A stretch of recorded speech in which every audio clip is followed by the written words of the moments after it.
चीज़ formula वगैरह हो गया। तो चलिए हेडिंग लिखिए हाइड्रोलिक ग्रेडियंट लाइन। हेडिंग लिखिए हाइड्रोलिक ग्रेडियंट लाइन।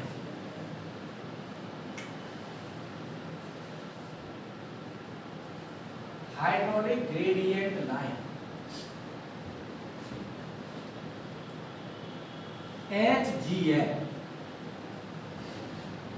दोनों को एक साथ पढ़ेंगे। एंड दूसरी की हेडिंग के लिए एनर्जी ग्रेडियंट लाइन।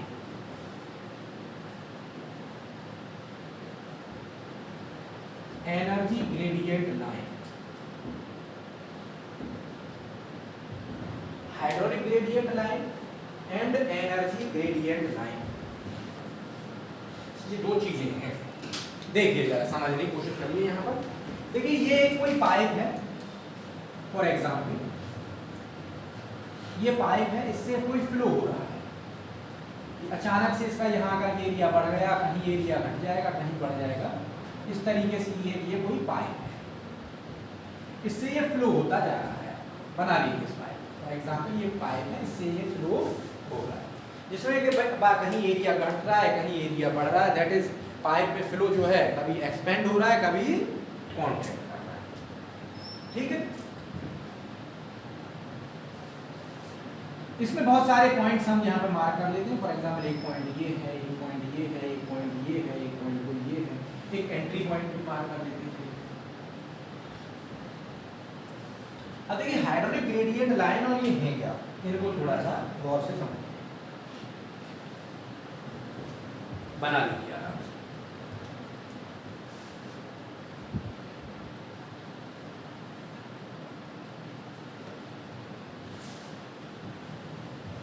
ठीक है, देखिए यहां ये कह रहे हैं हाइड्रोलिक ग्रेडियंट लाइन, ये इसका मतलब ये है, देखिए टोटल एनर्जी हेड जो होता है वो क्या होता है, P upon omega plus V square upon 2G plus Z।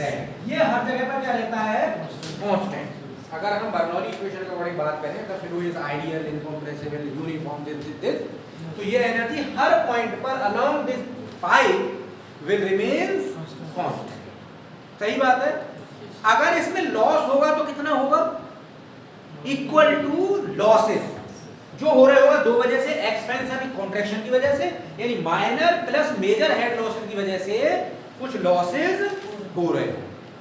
यानी अगर इस पॉइंट से हम चलें तो यहां से दूसरे पॉइंट पर आएंगे तो इस वैल्यू में कुछ कमी आएगी, आएगी नहीं आएगी, और वो किसके बराबर होगी, equal to the head losses due to various reasons. और वेरियस रीजंस हम पढ़ चुके हैं, minor head loss as well as major head loss. यानी यहां से यहां तक आएंगे तो इस टोटल एनर्जी में कुछ कमी आएगी, आएगी नहीं आएगी।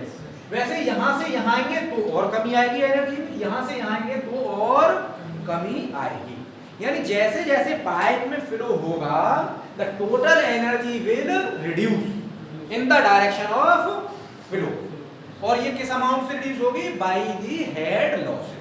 जो भी हेड लॉस हो रहे हो, वो मेजर हेड लॉस हो, माइनर हेड लॉस, ये हो रहा होगा नहीं हो रहा होगा, क्लियर, आराम से समझ लीजिए इस चीज को।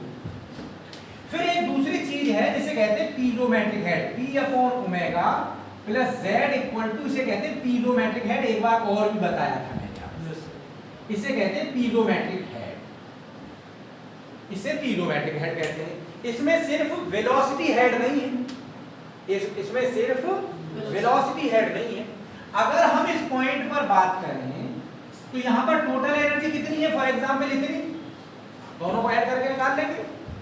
लेकिन यहां पर पीजोमेट्रिक हेड बात करें तो कितना है, इतना है नहीं।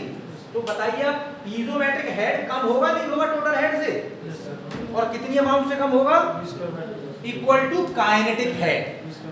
पीजोमेट्रिक head is less than by total head by kinematic head. सही बात है ना।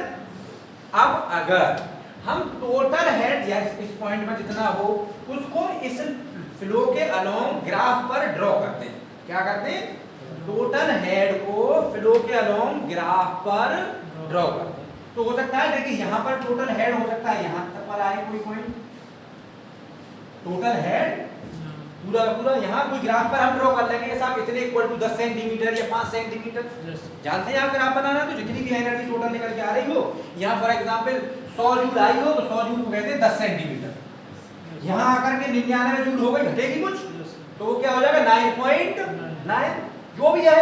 तो इसका मतलब अलोंग द फ्लो हम इस टोटल एनर्जी के डिफरेंट पॉइंट को ड्रॉ कर सकते हैं, नहीं कर सकते।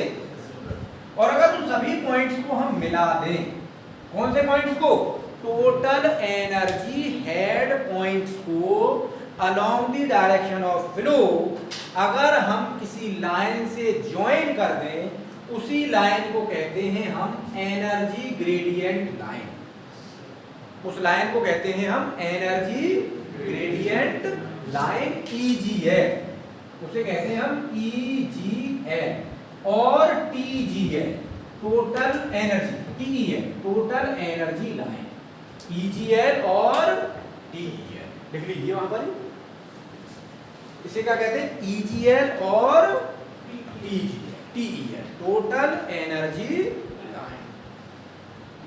डेफिनेशन आप बाद में आराम से लिख सकते हैं, मैं लिखवाऊंगा फिर क्या होगी डेफिनेशन। द लाइन, सुन लीजिए पहले, the line drawn by connecting the total energy head along the direction of flow, सही बात है ना। Line drawn by connecting the total energy head along the direction of flow या along the axis of the pipe, सही बात है ना, along the axis of the pipe is known as total energy line और energy gradient line। Definition clear है। अब अगर इस पॉइंट के इक्विवेलेंट हम टोटल एनर्जी लेकर के क्या लें, पीजोमेट्रिक हेड्स, हम सिर्फ क्या लें, पीजोमेट्रिक हेड, तो जाहिर सी बात है पीजोमेट्रिक हेड का पॉइंट इस पॉइंट के इक्विवेलेंट इसके नीचे होगा, ऊपर नीचे होगा, कहीं यहाँ होगा, दोनों में गैप कितना होगा, ये किसके बराबर होगा, v² अपॉन, सबकी समझ में आ रहा है, क्लियर है ना। दोनों पॉइंटों में कितना गैप होगा, v² अपॉन। अब यहां से यहां आए तो इसका मतलब यहां पर भी कोई चीज रहेगी, ऐसे करके आ जाएगी लाइन, सही बात है ना। लेकिन यहां आकर के देखो अचानक से क्या हो गया, एरिया घट गया, एरिया घट गया, वेलोसिटी बढ़ गई, यानी वेलोसिटी बढ़ गई यहां पर, तो इसका मतलब P अपॉन ओमेगा का कुछ पार्ट वेलोसिटी में चला गया होगा, यहाँ वेलोसिटी बढ़ेगी तो P upon omega plus Z का कुछ भाग किसमें चला गया, वेलोसिटी में। इसका मतलब यहाँ जाकर P upon omega plus Z वाला टर्म कुछ कम हो जाएगा, क्यों, जैसे वेलोसिटी बढ़ेगी ये वाला टर्म घटेगा, यानी यहाँ आकर के ये लाइन कैसी आएगी, कुछ ऐसी, क्योंकि अब वेलोसिटी ज्यादा हो जाएगी तो यहाँ पर दोनों के बीच डिफरेंस भी ज्यादा हो जाएगा, सही बात है ना। तो कैसे लाइन चलेगी, यहाँ पर ऐसे, यहाँ जाकर के वेलोसिटी फिर घट गई, अब फिर क्या होगा, फिर ये ऊपर चली जाएगी, सही बात है ना, और फिर ये ऐसे चलेगी, यहाँ जाके फिर वेलोसिटी बढ़ जाएगी तो फिर ये नीचे आ जाएगी, तो ऐसे चल जाएगी, समझ में आ गई। और ये कौन सी लाइन मिल गई अब हमें, हाइड्रोलिक ग्रेडियंट लाइन, HGL बना लीजिए, तो अब बना लीजिए दोनों, फिर दोनों को डेफिनेशन लिख लेते हैं।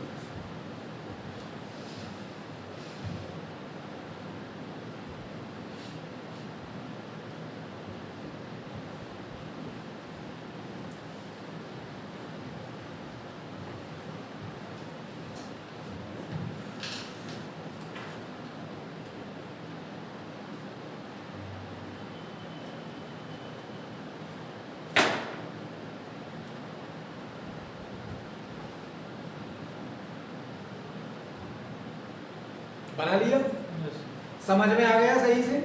यानी हर जगह पर एक तो क्वेश्चन ये पूछा जाता है, हर जगह पर EGL और HGL के बीच में कितना गैप होता है, v²/2g, that is kinetic head के बराबर, ऐसे भी कह सकता है वो कितना गैप होता है, काइनेटिक हेड के बराबर। और जहां जहां पाइप का एरिया घटेगा वहां काइनेटिक हेड बढ़ेगा, यानी जहां जहां एरिया घटेगा वहां दोनों के बीच में गैप बढ़ेगा, जहां जहां एरिया बढ़ेगा वहां पर दोनों के बीच में गैप घटेगा। ये क्वेश्चन पूछे जाते हैं, सब समझ लीजिए, ये सब क्वेश्चन आते हैं। डेफिनेशन कोई बड़ी चीज नहीं है, क्वेश्चन ऐसे जाता है। ठीक है सर। अब आप बताइए क्या ये EGL से क्रॉस करके जा सकती है कभी HGL ऊपर? कभी नहीं कर सकती। अगर एरिया कितना भी कम कर दें, कितना भी कम बढ़ा दें एरिया को, तो फ्लो की कुछ तो वेलोसिटी फिर भी रहेगी फ्लो बनाने के लिए। यानी फिर भी कितनी भी इस पाइप को बड़ी कर दें, फ्लो की वेलोसिटी हम कम तो कर सकते हैं लेकिन जीरो थोड़ी कर देंगे। इसका मतलब कभी भी HGL EGL को क्रॉस करके ऊपर नहीं है, ऑलवेज HGL EGL के नीचे है। फ्लो की डायरेक्शन में दोनों डाउन जाएंगे। फ्लो की डायरेक्शन जिधर फ्लो हो रहा होगा उस डायरेक्शन में दोनों क्या करेंगे? डाउन जाएंगे। क्यों? फ्लो की डायरेक्शन में हेड का लॉस हो रहा होगा, है ना। तो ये क्या दिखा रही है? Head loss gradient. EGL की जो डायरेक्ट स्लोप है वो क्या दिखाती है? Head loss gradient. क्योंकि यहां से यहां तक अगर दोनों इसकी एनर्जी टोटल कांस्टेंट रहती तो ये ऐसे जाती, ऐसे जाती नहीं जाती अगर एनर्जी कांस्टेंट रहती तो। इसका मतलब ये नीचे आ गई, तो इतना डेल्टा जितना अमाउंट से नीचे आ गई डेल्टा H, ये क्या हो गया? लॉस। ये हो गया। तो इसकी स्लोप क्या दिखाती है? Head loss gradient. इसकी लेंथ से डिवाइड कर दो, हेड लॉस ग्रेडियंट आ जाएगी। ठीक है ना। अब बाकी ये क्या है? लेकिन HGL क्या है? HGL ऑलवेज तो नीचे की तरफ जाएगी आगे को, लेकिन कहीं ऊपर भी उठ सकती है, कहीं नीचे भी गिर सकती है। कभी ऊपर भी उठ सकती है, कभी नीचे भी गिर सकती है। क्यों? जहां पर वेलोसिटी चेंज होगी वहां पर ये कभी ऊपर कभी नीचे गिरेगी। EGL से ऊपर नहीं, अपने आप ही ऊपर नीचे होती रहेगी। ये सब चीज समझ में आ रही है? यही सब क्वेश्चन पूछे जाते हैं। अब लिख लीजिए HGL EGL डेफिनेशन। अब EGL HGL डेफिनेशन लिखिए, इसमें कागज में यहाँ लिखना शुरू करता हूं। पहले लिख लीजिए HGL the line drawn by connecting the points of piezometric heads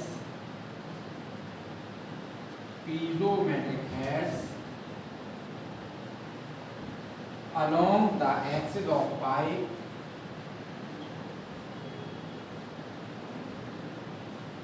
is known as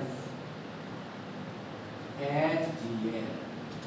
ये इसकी वीडियो वैसे ऑलरेडी अवेलेबल है यूट्यूब पर, मेरा ही बनाया हुआ कॉलेज का, वहां भी ओपन टू ऑल है HGL EGL के नाम is known as HGL। Similarly EGL की डेफिनेशन लिख लीजिए, EGL और TEL, EGL और TEL। इसकी डेफिनेशन आप लोग खुद से जरा कोशिश करिए मन में पढ़ने की। क्या लिख देंगे? The line drawn by connecting the points of total energy है, बस इतना आ जाएगा। यहाँ पर पीजोमेट्रिक हेड की जगह पे क्या आ जाएगा? टोटल एनर्जी है। लिख लीजिए तो आप लोग खुद से फटाफट, बस पीजोमेट्रिक हेड की जगह पर हम रिप्लेस कर देंगे total energy head. Piezometric head को रिप्लेस कर देंगे by word total energy head.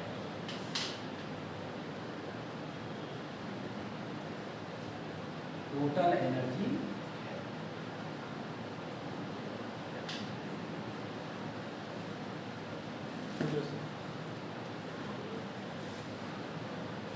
ठीक है साहब, क्लियर। अब यहां पर इनके कुछ पॉइंट्स लिख लीजिए दोनों के, जो मैंने अभी बताए थे वही पॉइंट लिख रहे हैं। क्या लिखना है? HGL is always below EGL। Number first point, HGL is always below EGL। अगला point, the gap between both, the gap between them is equal to velocity head। kinetic head या velocity head, दोनों में जो difference होगा वो कितना होगा? Always is equal to velocity head. अगला पॉइंट लिख सकते हैं, EGL always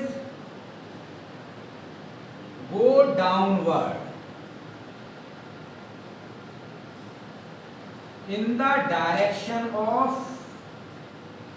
flow. EGL always go downward in the direction of flow. Always नीचे की तरफ जाएगी. अब HGL के लिए बता दी, HGL का क्या होगा? HGL may rise और drop. ऐसे लिखा हूँ, may rise और drop. Depending on the, किस पर डिपेंड करेगी? Depending on the cross section of the pipe. Depending on the cross section of pipe. ठीक है साहब? यहां तक कोई कंफ्यूजन हो तो बताइए.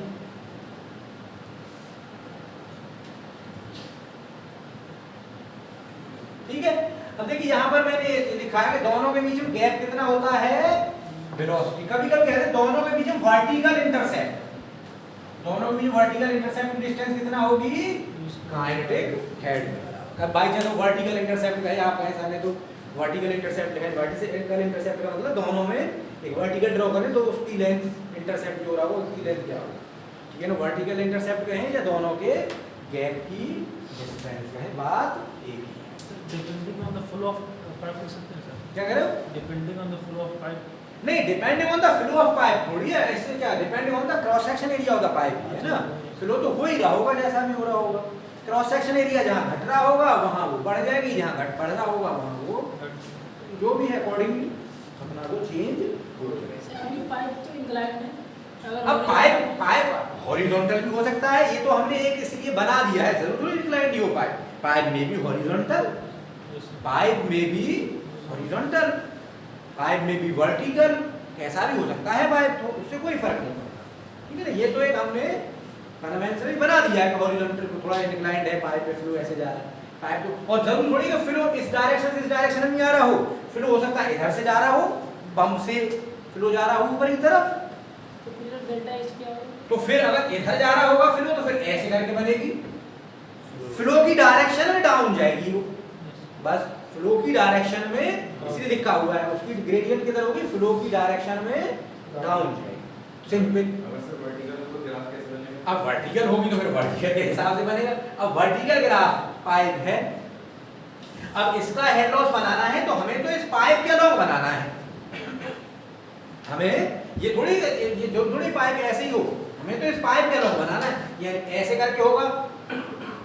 अगर इधर से फ्लो आ रहा है इधर से तो हमें तो उसी हिसाब से डेटम बना लेंगे यहाँ पर. हमें तो इस पाइप के फ्लो के लॉन्ग बनाना है. ये थोड़ी पाइप वर्टिकल है तो नहीं बनेगा. फ्लो के बस फ्लो के अकॉर्डिंग हमें बनाना है. पाइप अगर ऐसे वर्टिकल है तो हमारा डेटम किधर से हो जाएगा? इधर से. ठीक है ना. इधर से हो जाएगा उस हिसाब से बनेगा. ठीक है. हॉरिजॉन्टल होगा तो डेल्टा एच. अब हॉरिजॉन्टल अगर होता तो z वैल्यू कांस्टेंट हो जाती. बस हॉरिजॉन्टल होता तो z वैल्यू कांस्टेंट हो जाती. सिर्फ और सिर्फ p और v में चेंजेस आ रहे होते. बस इतना फर्क होता. अगर हॉरिजॉन्टल होता तो सिर्फ z वैल्यू कांस्टेंट हो जाती. सिर्फ और सिर्फ चेंज किसमें आ रहे हो? p और. क्लियर. अब ज्यादा भी उसमें सोचिए, बहुत बड़ा टॉपिक नहीं. ये चीजों को याद रखिए. वैसे तो फिर ऐसे करके हाँ पता है डेल्टा जीरो हो जाएगा सर. डेल्टा क्यों जीरो हो जाएगा? डेल्टा थोड़ी नहीं जीरो हो जाएगा. हेड लॉस तो होगा. Z में वेरिएशन जीरो हो जाएगा. हर जगह पर Z होगा सेम. हेड लॉस तो ऑलवेज होगा. जितना हेड लॉस होगा ये डेल्टा एच क्या शो कर रहा है? Head loss. वहां से यहां तक टोटल हेड कांस्टेंट चलेगा सर. सही थोड़ी पाइप और लंबी होती तो और ज्यादा हो जाता. कैसे हो जाएगा? हेड लॉस बताओ कांस्टेंट. ऐसे छोटे क्वेश्चन मत पूछो.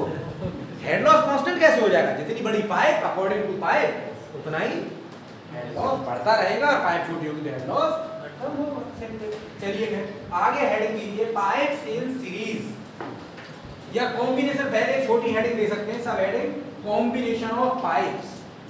एक छोटी हेडिंग दे सकते हैं कॉम्बिनेशन ऑफ पाइप.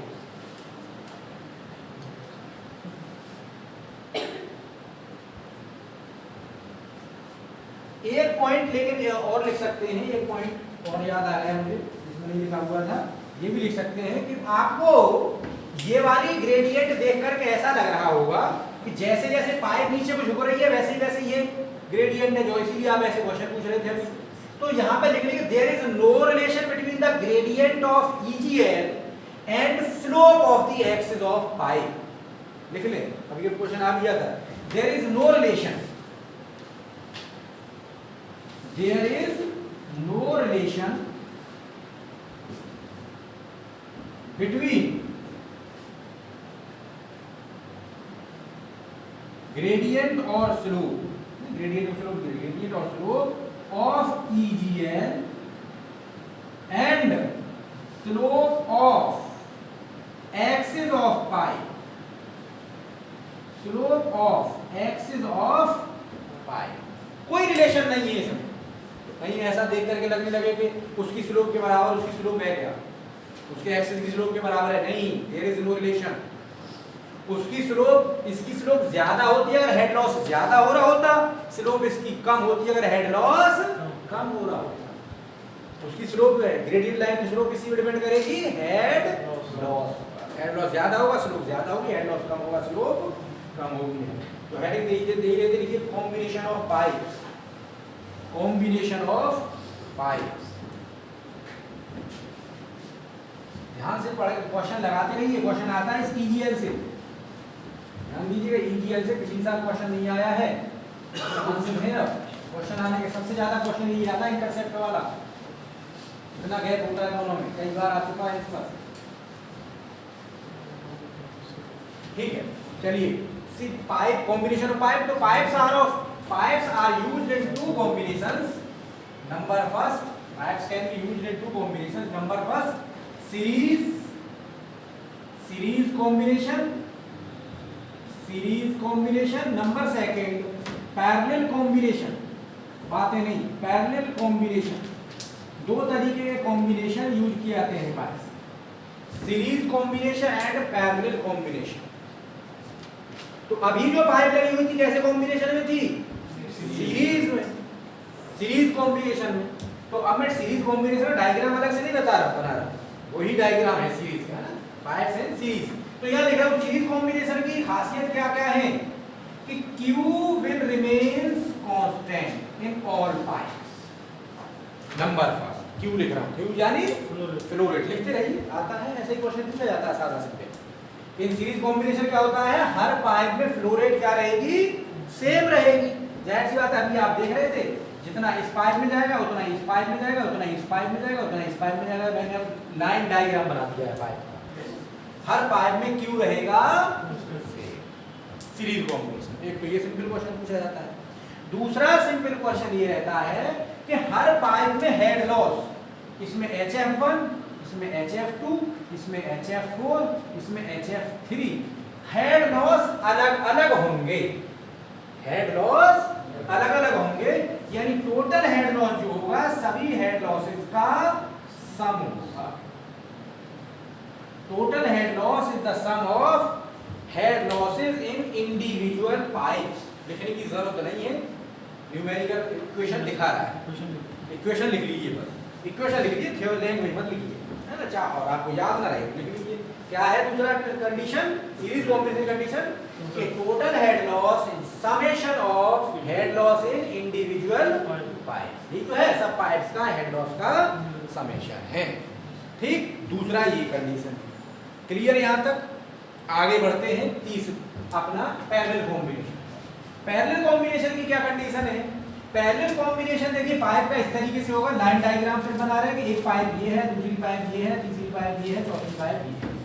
इस पाइप को और थोड़ा सा ऐसा खींचता करके बनाते हैं तो आपको लगे ये फिर यहाँ से फ्लो जा रहा है, फॉर एग्जाम्पल पीछे से यही से फ्लो जा रहा था बेशक।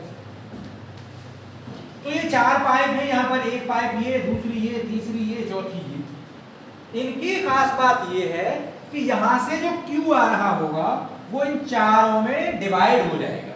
इक्वल, हाँ नहीं इक्वल नहीं, कैसे डिवाइड हो जाएगा, यानी Q इक्वल टू हो जाएगा Q1 plus Q2 plus Q3 plus Q4। वो बहुत सारे फैक्टर पर डिपेंड करेगा किसमें कितना होगा, उतना डिटेल में मैं नहीं जाऊंगा आपके लिए, आप जाएंगे किसमें कितना होगा, बहुत सारे फैक्टर पर डिपेंड करेगा। पाइप का साइज, पाइप का डायमीटर, पाइप की लेंथ, पाइप के अंदर सरफेस रफनेस यानी फ्रिक्शन पर, बहुत सारी चीजों पर वो डिपेंड करेगा। तो यानी इस पैरेलल कॉम्बिनेशन की क्या खास बात है कि टोटल जो फ्लो रेट है वो समेशन के बराबर होगा, बिल्कुल जस्ट रिवर्स है दोनों का। यहाँ पर हेड लॉस क्या होंगे वैसे HF1, HF2, HF3, HF4। देखिए कितनी लंबी सी पाइप है गोल गोल घूम करके। लेकिन इसकी पैरेलल कॉम्बिनेशन खास बात यह है कि हेड लॉस सभी में सेम होंगे, हेड लॉस सभी में सेम होंगे। पैरेलल कॉम्बिनेशन क्या होगा, हेड लॉस सभी पाइप में सेम, चाहे कोई कितनी भी पाइप देख रहे लंबी चौड़ी सी लग रही है ज्यादा हेड लॉस होगा, बट नो, क्योंकि हेड लॉस के अकॉर्डिंग ही उसमें फ्लो रेट कम हो जाएगी। अभी देखेंगे थोड़ा सा समझाएंगे चीज को कैसे, हल्का सा समझेंगे। तो पैरेलल कॉम्बिनेशन की क्या खास बात है, flow rate is equal to summation in all the individual pipes while head loss in all pipes is same। Parallel combination में हेड लॉस जो है सभी में सेम होगा, इक्वल। क्लियर, ये पूछा जाता है। अब यहीं पर हेडिंग दीजिए इक्विवेलेंट पाइप, तब ये चीज कांसेप्ट समझ में आएगा। यहीं पर हेडिंग दीजिए equivalent pipe, equivalent pipe, equivalent pipe, ये कौन हेडिंग दे लीजिए। पहले ये मिटा देता हूँ फिर फट से बना देता हूँ। इक्विवेलेंट पाइप, देखिए इक्विवेलेंट पाइप से मतलब क्या है यहाँ। इक्विवेलेंट पाइप से मतलब ये है कि फॉर एग्जांपल ये कोई पाइप सिस्टम था, रफली हम तेजी से बना रहे हैं, आप बना लीजिए फटाफट। फॉर एग्जांपल ये कोई पाइप सिस्टम था, अब आप ये कहेंगे ये हॉरिजॉन्टल बना दी, कोई फर्क नहीं पड़ता, हॉरिजॉन्टल बनाए या वर्क फ्लो हो रहा है, उससे कोई फर्क नहीं पड़ता। ये कोई पाइप सिस्टम है, अब इसमें देख रहे हैं कहीं एरिया बढ़ रहा है कहीं घट रहा है, फ्लो पे बेकार में बार बार कहीं कॉन्ट्रैक्शन कहीं एनलार्जमेंट हो रहा होगा। तो क्यों ना हम इस पाइप को एक यूनिफॉर्म एक डायमीटर की पाइप से रिप्लेस करते हैं। फ्लो तो यहां से जाना है स्टेशन 1 से स्टेशन 2 पर पहुंचना है, तो ये जो नॉन यूनिफॉर्म एरिया है पाइप का जगह जगह पर, उसको हमने कैसी पाइप से रिप्लेस कर दिया, यूनिफॉर्म एरिया पाइप से। जब हम किसी ऐसी नॉन यूनिफॉर्म पाइप को ऐसी यूनिफॉर्म एरिया पाइप से रिप्लेस कर दें, बशर्ते कंडीशन क्या क्या रहे कि जितना हेड लॉस इसमें हो रहा हो HT, उतना ही हेड लॉस इसमें हो रहा हो, जितना फ्लो रेट इसमें हो रहा है उतना ही फ्लो रेट इसमें हो रहा हो। चाहे इस बात फ्लो यहां से लेकर के जाना है यहां तक, ये ऊपर नीचे हो रही हो तो उससे कोई फर्क नहीं पड़ता, जितनी डिस्टेंस पर फ्लो लेकर के जाना है उतनी ही इसकी लेंथ हो। तो ऐसे पाइप को कहते हैं हम इक्विवेलेंट पाइप। यानी इक्विवेलेंट पाइप क्या है, अ pipe of uniform cross sectional area, pipe of uniform cross sectional area which can transfer the same flow rate at same distance with same head loss। Same flow rate पर transfer कर दे, same distance पर transfer कर दे with same head loss. ऐसा ना हो head loss ज्यादा या कम रहता है, तो जितनी हमें पावर यहाँ दिए दे रही उतनी पावर चाहिए फॉर एग्जांपल हमें, और पीछे तो उतनी पावर यहाँ पे एंट्री पर है, तो अगर ज्यादा हेड लॉस हो जाएगा तो भी दिक्कत और कम हो जाएगा तो भी दिक्कत हो सकती है। आगे जाकर हो सकता है हमारा कोई इक्विपमेंट ऐसा लगा हुआ है उससे ज्यादा एनर्जी नहीं झेल रहा और इसमें लॉस होना कम हो गया, दिक्कत हो जाएगी नहीं हो जाएगी, है ना। तो इसको कहते हैं हम इक्विवेलेंट पाइप। तो लिख लीजिए equivalent pipe definition, pipe of uniform area which can deliver the same discharge equal to compound pipe। नीचे वाली पाइप को कह रहे थे इसलिए चलिए फिर compound pipe, equal to compound pipe with same head loss, with same head loss, head loss रहे सेम, तो उसको कहते हैं हम ऐसी पाइप को equivalent pipe.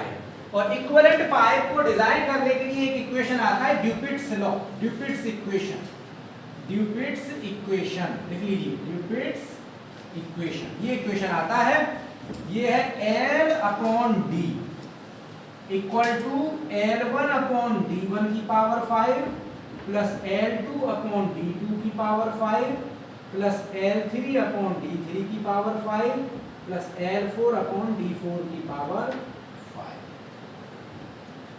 Sir equal cross section होगा सर। हाँ, ये वाला इक्वल होगा, ये है इक्विवेलेंट लेंथ और ये इक्विवेलेंट डायमीटर, यानी ये जो है इस लेंथ डायमीटर इस लेंथ की पाइप में कन्वर्ट कर दिया इन चारों पाइप, है ना, इस डायमीटर इस लेंथ की पाइप में कन्वर्ट कर दिया इन चारों पाइप को मिलाकर, इसलिए ये है इक्विवेलेंट पाइप का डायमीटर, इक्विवेलेंट पाइप की लेंथ, और ये है इंडिविजुअल पाइप की लेंथ एंड डायमीटर। तो इस रिलेशन को कहते हैं ड्यूपिट्स लॉ, ये ड्यूपिट्स इक्वेशन, ड्यूपिट्स लॉ या ड्यूपिट्स इक्वेशन।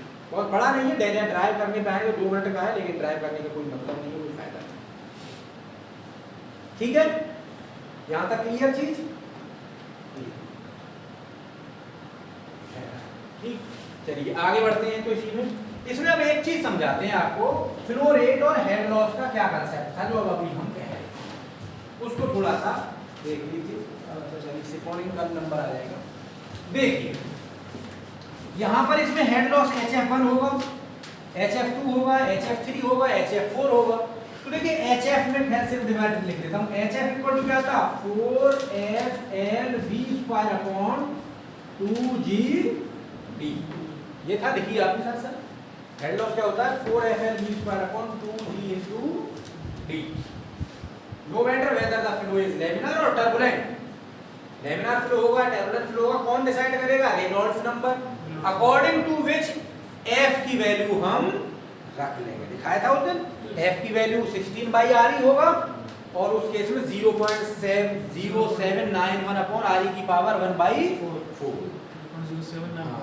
ठीक है ना, तो उन चीजों को याद रखें, तो अकॉर्डिंगली वो चीजें चेंज हो जाएंगी। तो यानी ये हेड लॉस का फॉर्मूला चाहे टर्बुलेंट फ्लो हो या लैमिनार फ्लो हो, सबके लिए है। ठीक है ना, चलिए आगे अब इसमें हम बढ़ते हैं थोड़ा सा कि देखिए Q इक्वल टू क्या होता है एरिया इनटू वेलोसिटी। इसको थोड़ा ड्राइव करके थोड़ा इसको कई फॉर्मेट में दिखा देता हूं, कई बार पूछ लिया जाता है। ठीक है, तो एरिया इक्वल टू क्या होता है, Q इक्वल टू क्या होता है एरिया इनटू वेलोसिटी। अब इस एरिया को भी हम एक तरह से लिख देते हैं पाई d²/4 इनटू वेलोसिटी, ऐसे लिख सकते हैं। तो यहां से वेलोसिटी इक्वल टू क्या हो गया 4Q upon pi d², velocity equal to 4Q upon pi d²। Put this value into this equation, रखिए जल्दी से क्या आ गया बताइए फटाफट, रखिए।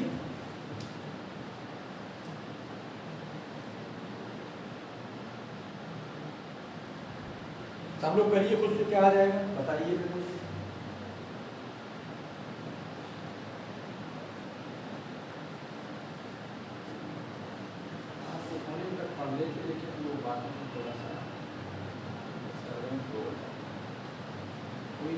कल खत्म हो जाएगा पाइप, कल siphoning action and power transmission हमारा सर 64 FL बिल्कुल आंसर आ जाएगा आपका HF equal to 64FL Q² upon pi D की पावर 5। ठीक है, ये आ गया होगा 64FL Q² upon pi D की पावर 5।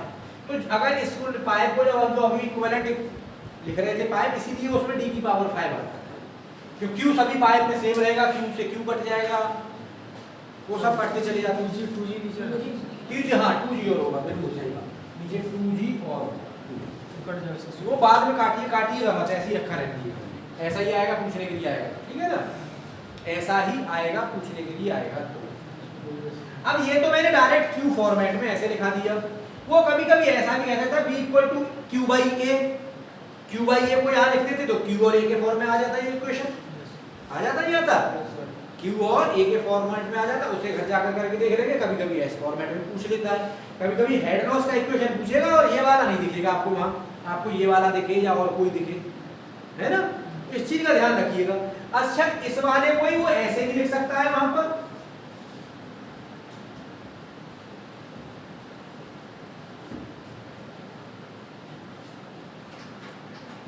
इसको लिख सकता है नहीं लिख सकता है ऐसे, लिख सकते हैं। लिख सकता है, लेकिन अब एफ क्या हो जाएगा, फैक्टर फ्रिक्शन फैक्टर 4F, है ना। तो ध्यान रखिएगा इस चीज का भी, हो सकता है वो इस फॉर्मेट में लिखा हो वहां, क्योंकि ये जो चीज है इसको 16 into 4F करके और F ही लिखेगा वो। तो मैं चलिए आपके समझने के लिए यहाँ पर थोड़ी देर के लिए कर देता हूँ F डैश, तो F डैश क्या है यहाँ पर, फ्रिक्शन फैक्टर लिख लीजिए, लेकिन वहां नहीं होगा F डैश, वहां हो सकता है वो ये वाला इक्वेशन लिख दे, फिर कहेगा ये F क्या है, वहां ऑप्शन हो गया फ्रिक्शन फैक्टर है, फ्रिक्शन कोएफिशिएंट है, ये है वो है। तो अगर 16F लिखा हुआ है तो इसका मतलब ये है फ्रिक्शन फैक्टर, 64F लिखा हुआ है तो F क्या है, फ्रिक्शन कोएफिशिएंट।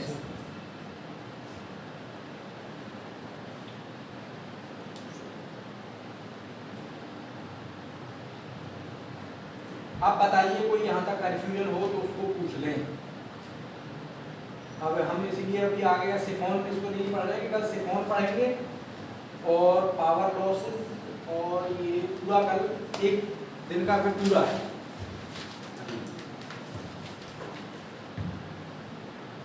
इतना टाइम अब कितना है, 5 से ऊपर बज गया होगा।